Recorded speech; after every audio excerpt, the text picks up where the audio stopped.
Welcome to the Improve Work podcast.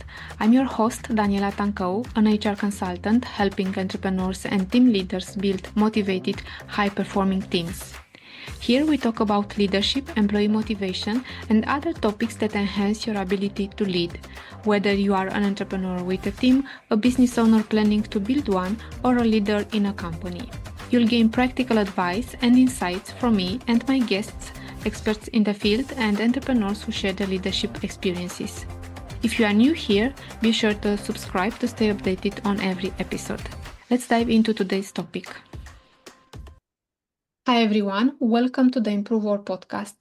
In today's episode, I'm joined by Christy Pretzinger, the founder and CEO of WG Content, and we'll talk about leading with kindness.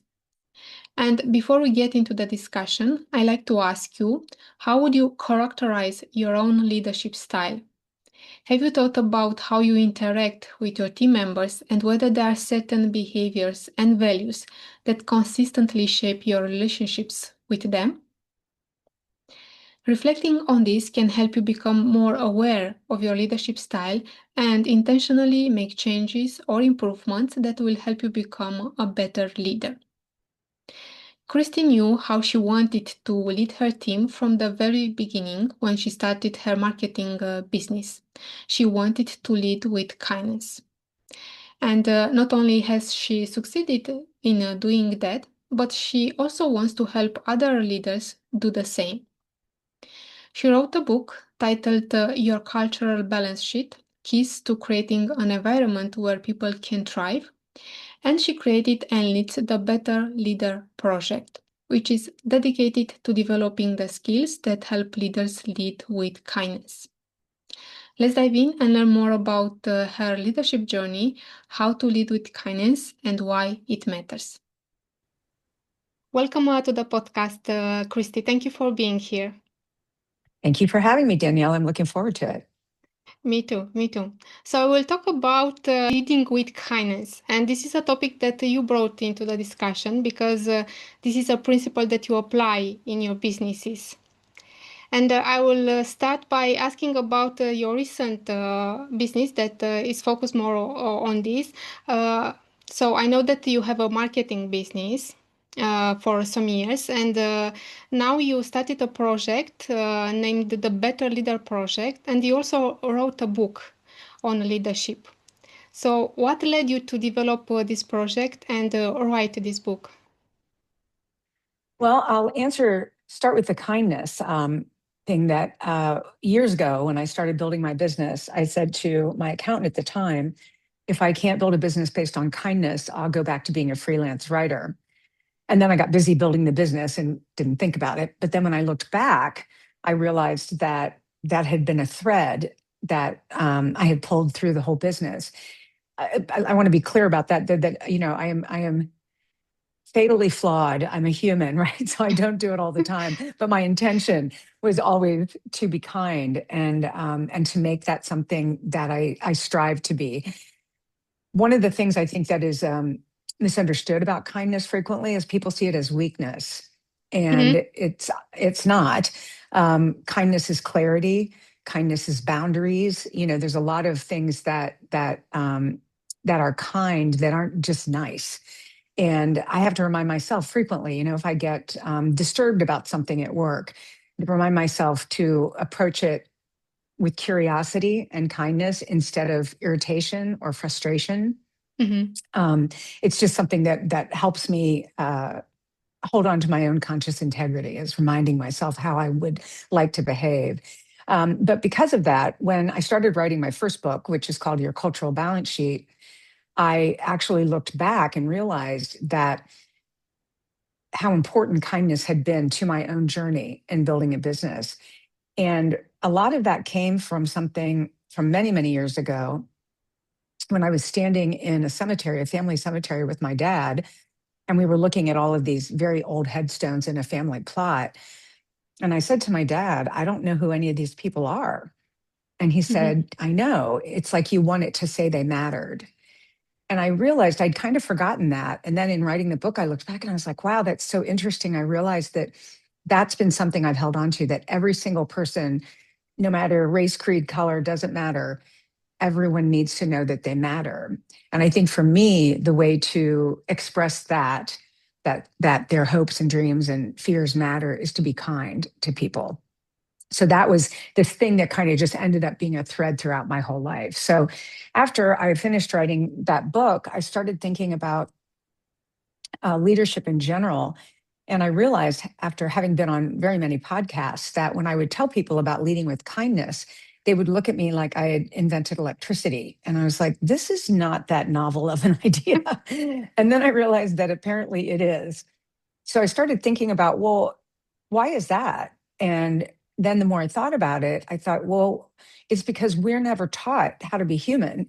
Certainly in the US, I think it's probably safe to say, most places that we are taught to do these things like reading, writing, math. It's all about your scores on tests. It's about your ranking in a class. It's about what college you go to, what university you go to and get a degree from.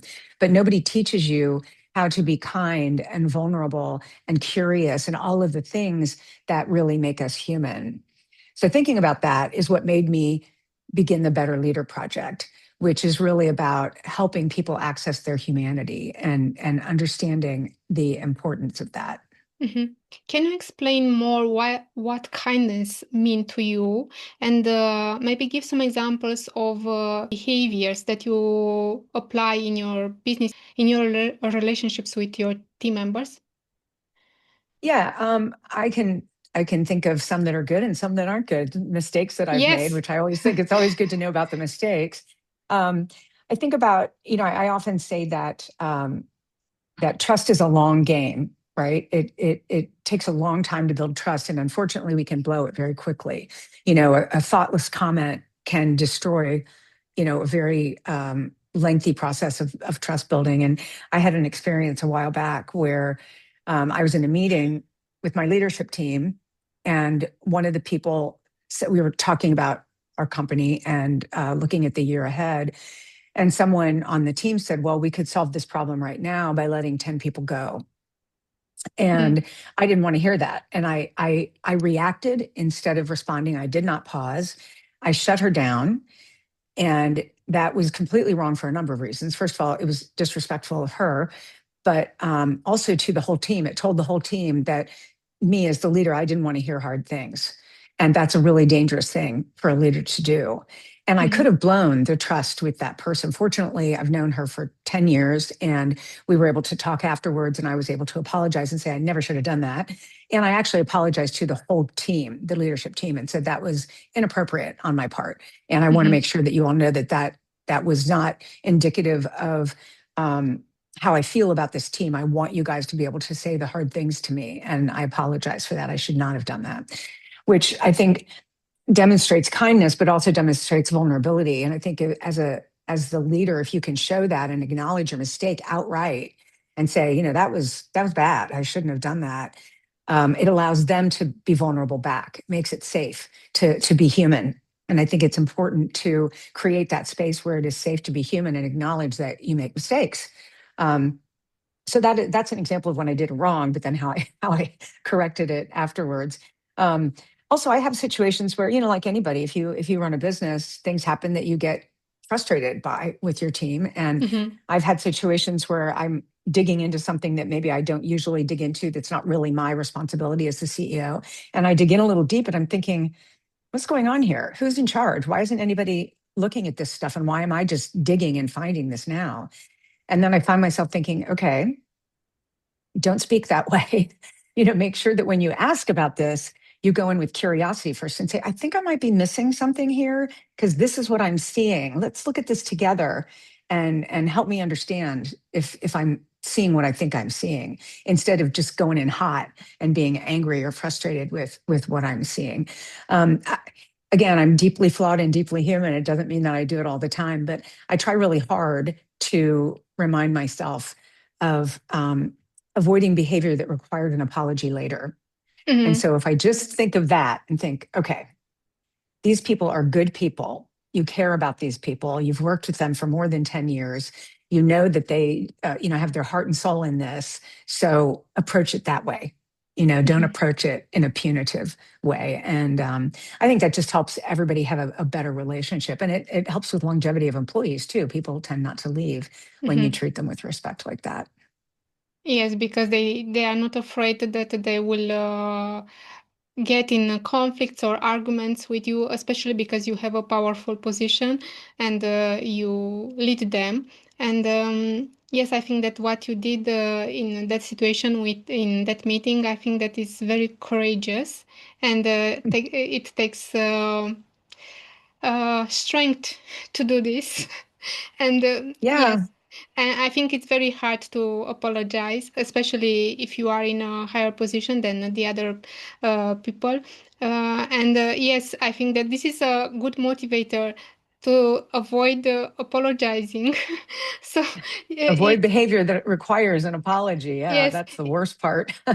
it's better to think twice before speaking and before Yes, assuming that people had good, bad, or wrong intentions. I think yes. this is an important thing. But you also said about boundaries because, and the fact that kindness can be seen as a weakness. Did Hmm. you encounter a situation in which your team members actually take this your kindness as a weakness and tried to take advantage of it? It's been a long time since that happened, but I remember many, many years ago, one time talking to an employee. She was the first person I ever had to let go, too. She was extremely talented, but she just had a lot of opportunities in the area of interpersonal relationships. She wasn't very good at that.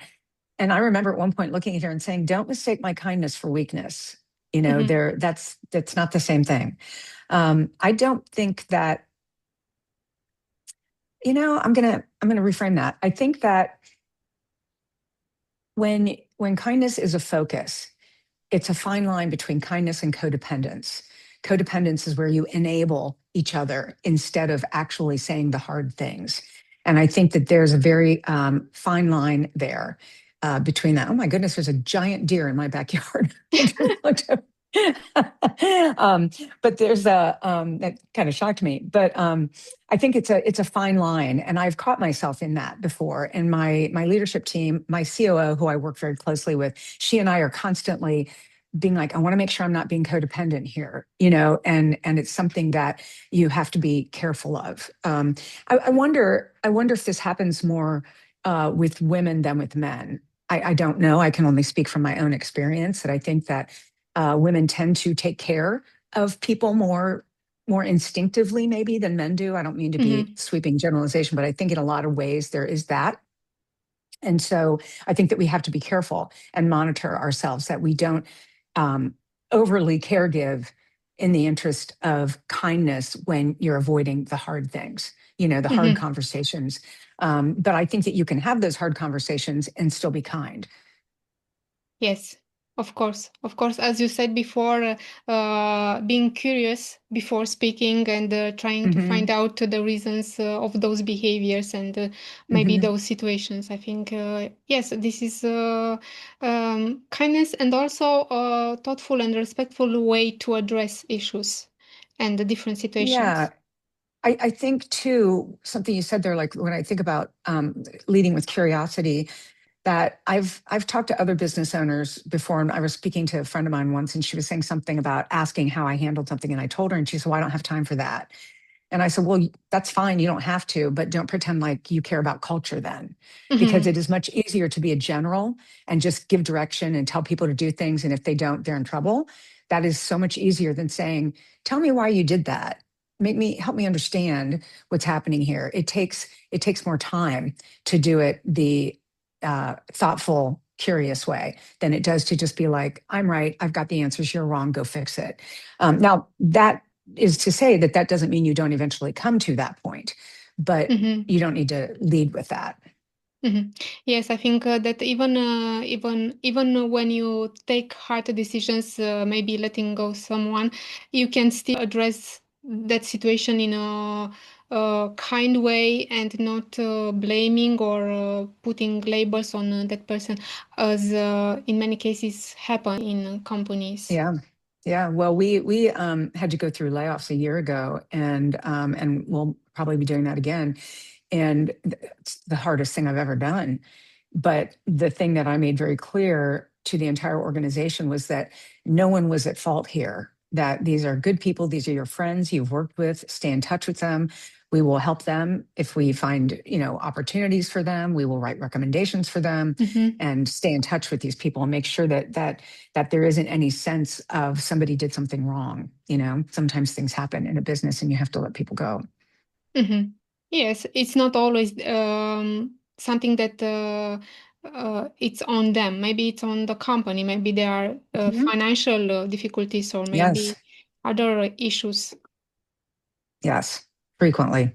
I will go back to what you said at the beginning, that you have moments, times when you didn't lead with kindness. What interfere to put this value on the background? I think what happens, Daniela, is I think that we're all human, and my second book is called Better Not Perfect. And the whole point of that is that none of us are perfect. Perfection is an unachievable goal. I always say it's like a horizon. And no matter how fast you run towards it, you never get any closer to that horizon. Whereas better is a direction. You can always move in the direction of something. Mm-hmm. And so, working to become better is what I'm always trying to do. But that means that I'm going to fail because I am a human being, and I'm deeply Mm-hmm. flawed and deeply human. So, um, what I try and do, I've actually built a practice, and it's something that I teach called pause, anchor, choose. And the first thing is to remember that it's best to avoid behavior that requires an apology later. And Mm-hmm. that's what the pause is for, right? So you pause and take a deep breath. It calms your parasympathetic system. It gives you a moment to respond. Sit in the discomfort, in the silence. When someone says something, instead of just reacting, that's when you're going to probably have to apologize. So take that deep breath and give yourself a moment to pause. And then anchor. And anchor is thinking, what is the better outcome? What do I want to have happen in this situation? And who would I like to be in this Mm-hmm. situation? Like going back to that meeting when I shut her down, if I would have paused and taken a breath, I could have said something along the lines of, that's valid, what you just said. It's probably beyond the scope of this meeting, but certainly we should consider that. And I appreciate you bringing that up. That would have been an appropriate topic. It would have acknowledged the difficulty of what she said, also said it was beyond the scope of this meeting, and then moved on. And it would have let people know that I am okay to hear hard things. So that's where the anchor is like saying, who do I want to be in this moment? And then choosing the better action is how you do that. So you pause, anchor, and choose. And then that way you can make those decisions. But the thing is that, again, we're all human. Those emotions run hot. We are feeling beings before thinking beings, even though we all like to think that we're rational. We are not. Emotions hit events hit the emotional center of our brain faster than they do the rational center. And we Mm-hmm. feel it in our body. And because we are feeling beings, we react.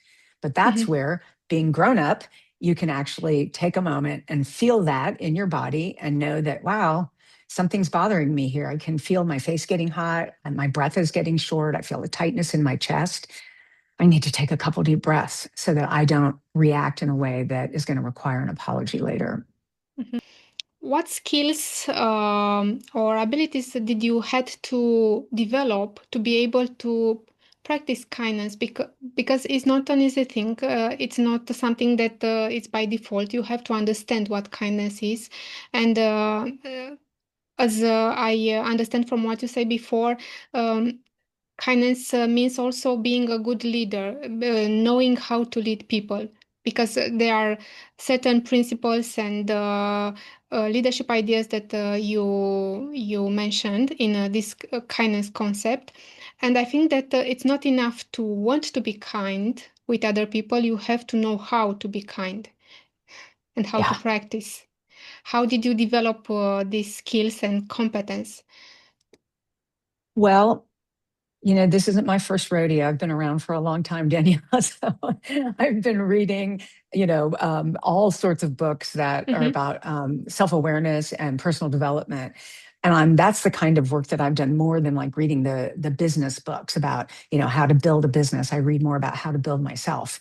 Mm-hmm. And as a result of that, I have learned all sorts of things that help me understand these things about myself and the world around me. I'm not sure that everybody else has that hunger for self awareness as I do, but from the time I was a young person, I was always curious about, well, why do I act like that, or why do they act like that, or why does this happen that way, And so through that process of years and years and years and years and lots of books and therapy and working on myself, I was able to kind of cobble together what I want to be as a person.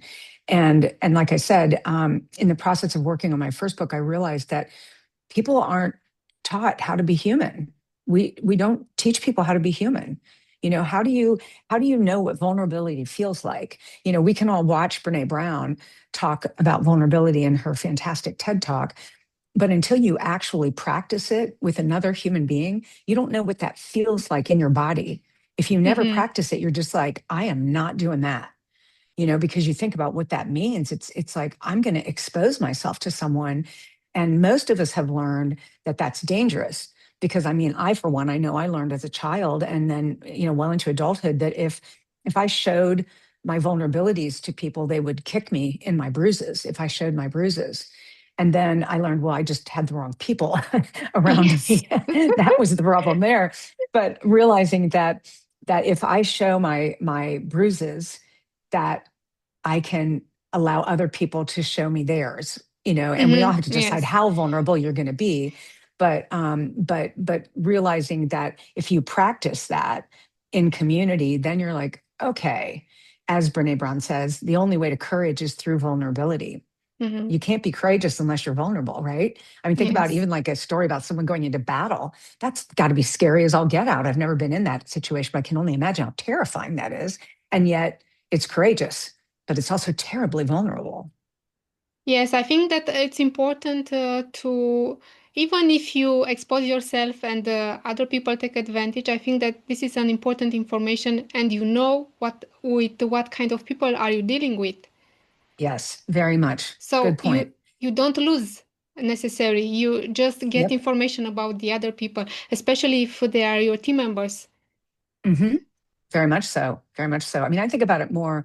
I probably learned that in my personal life and then through therapy when I realized, like, oh, that's not the way people should act. Yes. People who care about you should not act that way to you. But I didn't know that until I actually, went to therapy and then had someone from a third person point it out to me, and you kind of go, oh, I didn't know that. So, you learn it and then you're like, oh, okay, I just won't have those kind of people around me anymore. Mm-hmm, That's a mm-hmm, that's a better decision. But you're right. I have to say that, being the founder and CEO of my business, I'm very fortunate in that I get to select the people that I surround myself with. mm-hmm, Most people, if you have a job, you don't get to choose who you surround yourself with. So that's where I talk about when I teach about this, is that you have to hone your own skill and your own, I call it a spidey sense, right? As to how safe it is to be vulnerable with, certainly with a boss. You need to understand, is this a place where I can risk this, or is this a place where I should not do that? And that's where you have to develop your own skill. That's where the self-awareness comes in, is really, mm-hmm, learning to look inside yourself and develop that skill. Because we all have to, it's another one. It's about having the open heart and a strong back, being mm-hmm. willing to be open, but also being like, I'm also going to take care of myself here. There's only so much I can reveal here. Mhm. So you did this self-development work and you read a lot of books. Um, how would you advise other team leaders to practice kindness, especially those leaders that are more direct and are not so carefully how they express their frustrations or their discontent with their team members? Well, I think that this kind of leadership isn't for everyone. number one. There are some Mm-hmm. people that are just simply going to eye roll and dismiss it. And that's fine. That's Mm-hmm. fine. But if you actually are interested in this kind of work, I had a coach tell me many, many years ago. She said, well, your business is you and you are your business, and it won't Yes. grow until you do. Yes. And that was a revelation to me at the time. And that was when I started my real deep work at the time. And so I think that it all begins with self awareness, that I think that just in my own experience, that if you take the time to reflect and to think about the way you've behaved to other people, human beings, I don't think we default to kindness, but I don't think we default to rudeness either. I don't Mm-hmm. think that's our natural state. I think that and this is just my own experience of this, our natural state isn't that. I always say that, if your neighbor's house is on fire, you don't ask them who they voted for. You're like, where's your dog? Can I help you? You know what I mean? That's what you do. And so that's what I like to reach for, that higher self in all of us.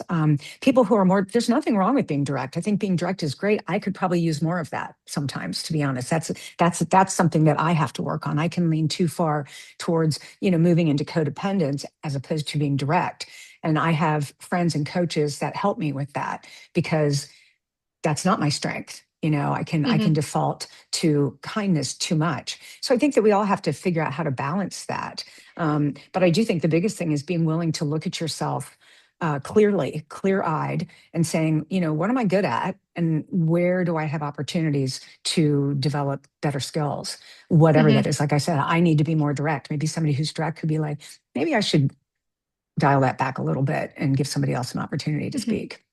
When I say direct, I didn't mean I meant to those leaders who are not necessarily careful about the other person's feelings, or who make assumptions. Being direct as a leader is very appropriate in certain situations, not always. Hmm.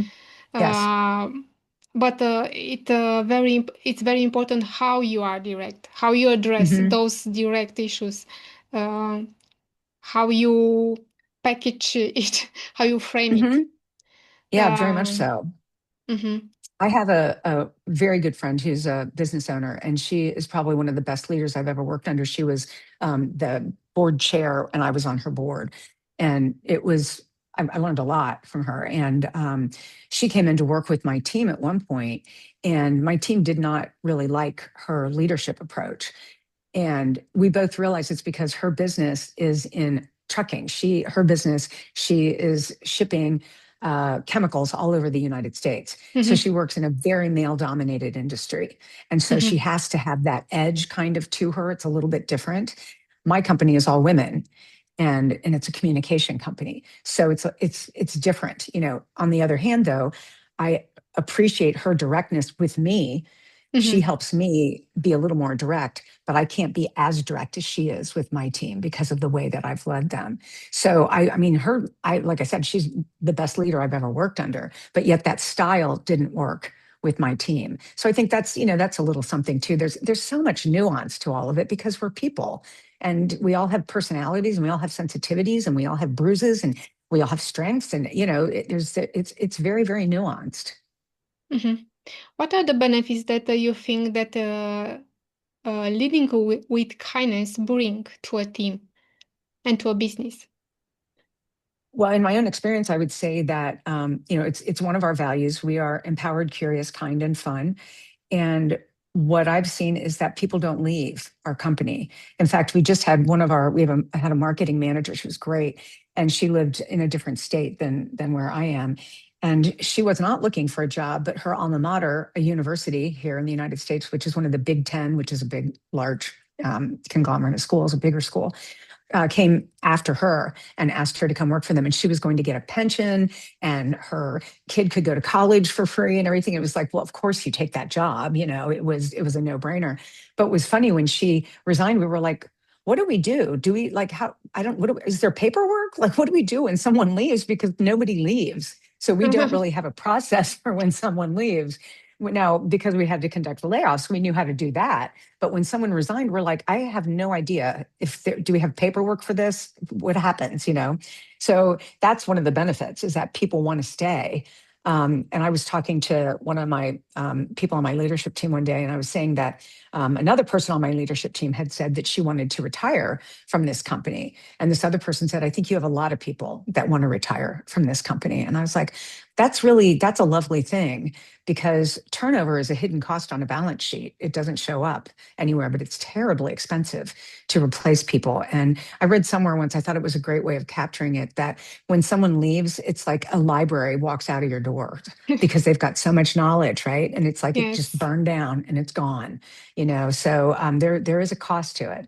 And it's not just the knowledge, it's also about the relationships. All the relationships have to Yes. be redefined with the new member.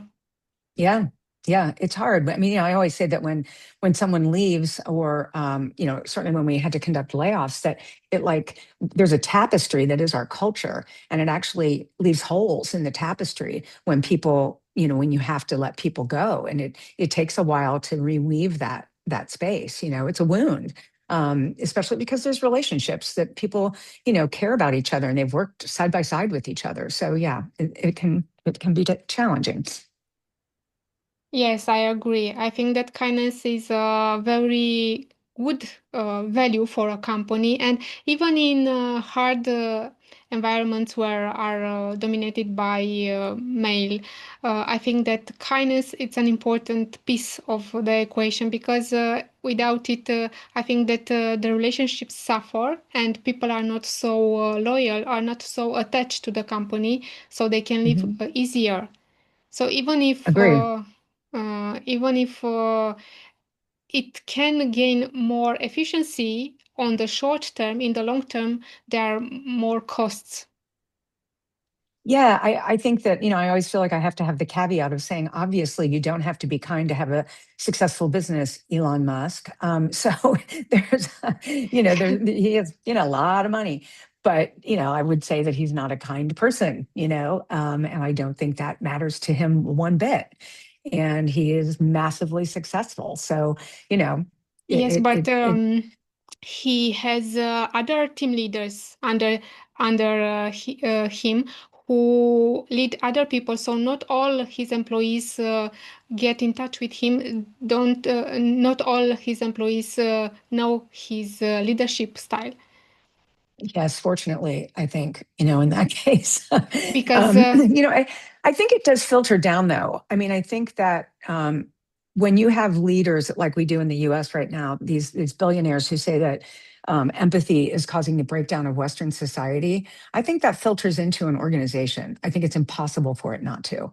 Now, that doesn't mean that there aren't pockets of people that are leading with more astute humanity within these organizations. But I think that people are pretty aware of the fact when you have someone like Mark Zuckerberg, he said that too, and Elon Musk said it, and I don't know how Jeff Bezos feels about it, but I would say probably the same. That and then you look at these organizations; they're massively successful, but people hate working there. But they make a lot of money. It's I don't know what to uh, say about that. I'm I, not in a I publicly traded company, so I don't know. I don't know. I didn't read about how employees feel at SpaceX or at Facebook. yeah, But I think that yeah, from my experience, what I saw in a big company, there are many leaders, and you experience that company through the direct leader mostly, not necessarily through yes. the top management. And Yes. you can have a team where employees team members are satisfied, are content with their jobs because they have good relationships with their team leader, their direct team leader, and Hmm. another team that is not satisfied with being Hmm. employees in that the same company. I think that Yes. the direct leader plays a very important part in how an employee feels in a company, especially 100%. I agree with you. especially if with that direct leader they interact mostly. And Hmm. this happens very frequently. Not Employees don't have access to top management; they have access to the direct leader. And Yeah, I agree. In fact, when I'm teaching about the humanity things, that's one of the things I do talk about, that if you're a leader and you have a small team, you get to set the tone for that team, yes. regardless of the overall, the broader, Mm-hmm. the broader environment. And that's when I talk about, as you as that leader, you can be vulnerable out and down, but you have to determine how safe it is to be vulnerable up. That's something that you have to make the call about, depending on your organization. But you're exactly right, that I almost feel like it's like these little clumps of people, your own little culture that you get to build as a leader, like it's your own little business, your little team that you Yes. get to determine the tenor of the relationships within that team. So I agree with Mm-hmm. you. You are correct in that. And I know that those from Google practice this micromanage, so team management. So they are more they have teams that are more independently than and they act as a business. Yeah. Yeah. Well, yeah. And that it's been so long since I worked in an organization. I've been self-employed over 30 years. So, but I do agree with that. And I work with people who work in large hospital systems. So there are these, little teams of people that they get to run. And those people, by and large, are able to set the tone for that. So I think that's the thing about empowering people within an organization, is that understanding that you as a leader of, even if you just have a team of 2 or 3 people, that you get to set the tone Yes. for what that is like in the relationships amongst team members. Yes, you're right. Yes, they have power.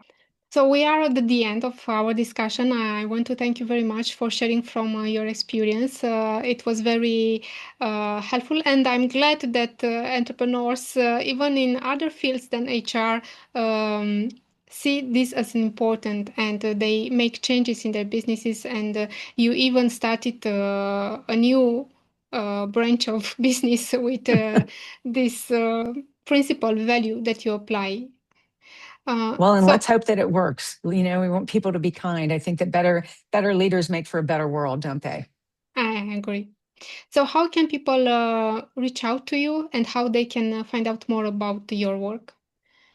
They can find me at christypretzinger.com, and also on LinkedIn, just Christy Pretzinger. I'm on LinkedIn.